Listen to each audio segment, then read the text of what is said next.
예, 수고하셨습니다. 다음 우리 송원석 대표님 질의해 주시기 바랍니다. 1월 13일 날 주한 미국 대사 대리가 정부에 발송한 한미 무역 합의 이행 관련 서한 받으셨죠?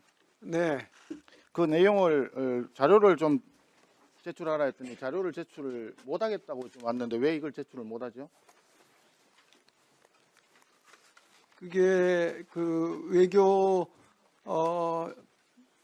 현안에 관한 것은 좀 제출해 드리기가 외교 어려워서 현안에 관한 내용은 미감한 부분이 있기 때문에 제출 못하는 건가요? 그게 뭐 비밀 사항이 들어 있습니까? 네, 그게 공개되면 국익이 심대하게 침해받을 비밀 사항이 있어요? 시점에 따라서 그렇게 판단할 수도 있었겠습니다. 그러면 정부가 지금 국회와 국민을 뭔가 속이고 있다는 이야기잖아요. 그 결론이 국회도 모르고 국민도 모르는 사이에 정부는 뭔가 알고 있는데 이게 오픈되면 국민들에게 알려지면 뭔가 심각한 상황이 생긴다. 그럼 그동안에 한미 관세 협상과 관련해 가지고 정부가 제대로 국회 또는 국민한테 제대로 알리자는 게 있다라고 하는 반증 아니겠어요? 그렇게 생각지는 않습니다. 자, 왜냐하면 다른 질문 하나 드릴게요. 이 서한을 받아가지고 국무총리하고 대통령한테 보고를 했습니까? 안 했습니까? 당연히 다 보고됐습니다. 언제 했습니까? 그 다음 날 청와대 총리실 다 보고가 된 것으로 알고 있습니다. 서한 받은 날짜가 언제죠? 13일입니다. 13일 날 받아가지고 14일 날 보고했어요? 네, 자, 그러면 김민석 총리가 지난주에 미국을 갔다 왔는데 이 내용을 보고받고 난 뒤에 나간 겁니까? 보고받기 전에 나간 겁니까? 당연히 보고 받으시고 이런 내용에 관해서도 굉장히 심각한 내용이 들어있다는 것을 인지한 상태에서 나간 거죠.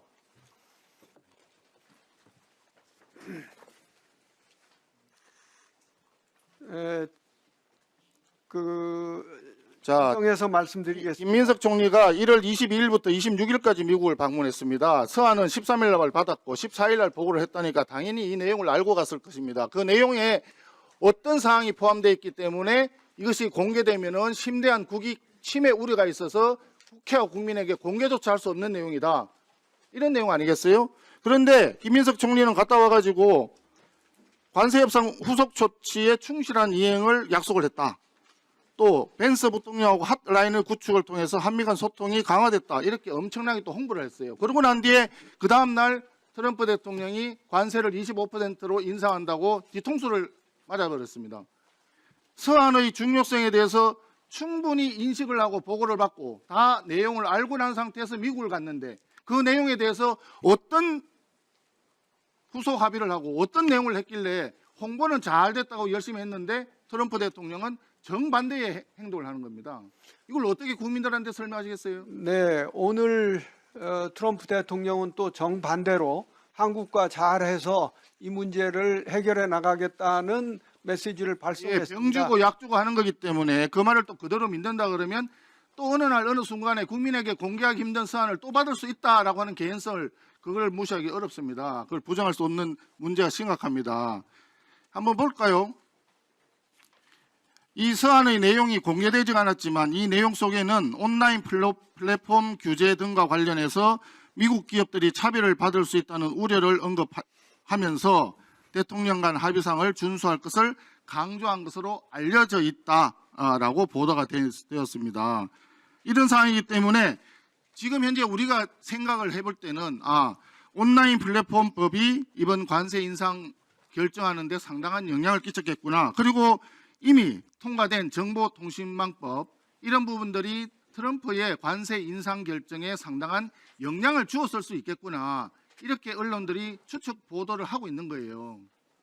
이 부분에 대해서 어떻게 생각하세요? 네, 약간 지나친 추측 보도라고 생각합니다. 왜냐하면 지나친 추측 보도를 방지할 수 있는 방법이 뭐겠습니까? 문제점이 있는 부분이라도 모두 다 국민들에게 공개해서 국민들이 검증하고 국민들이 공감할 수 있도록 하면 되는 겁니다.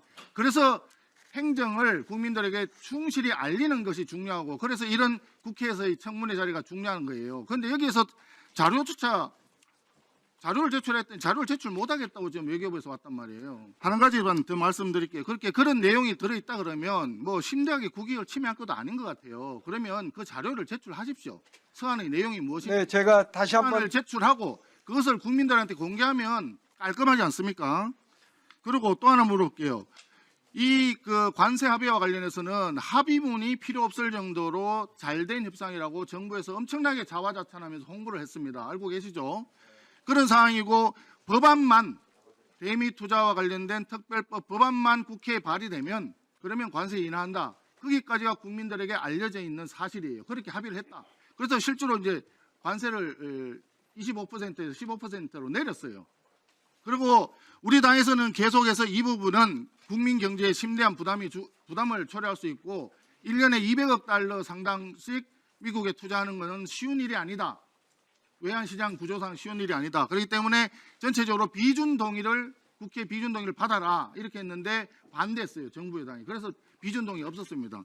그런데 트럼프 대통령의 자료에 보니까 왜 한국 입법부가 이걸 어프로브 안 했느냐, 승인을 안 했느냐, 승인을 왜 안 했느냐고 어프로브라고 한 단어를 썼어요. 이걸 보니까 왜 비준동의 안 했느냐 이런 취지로 읽힌단 말입니다.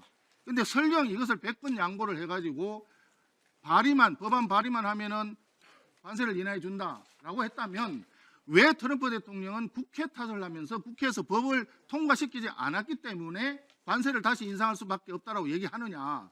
그 이해가 안 되는 거거든요. 그러면 국민에게 알려지지 않은 뭔가 다른 부분이 있을 수 있다. 그래서 국회 비준 동의를 받아라. 이렇게 주장을 우리가 하는 겁니다. 네.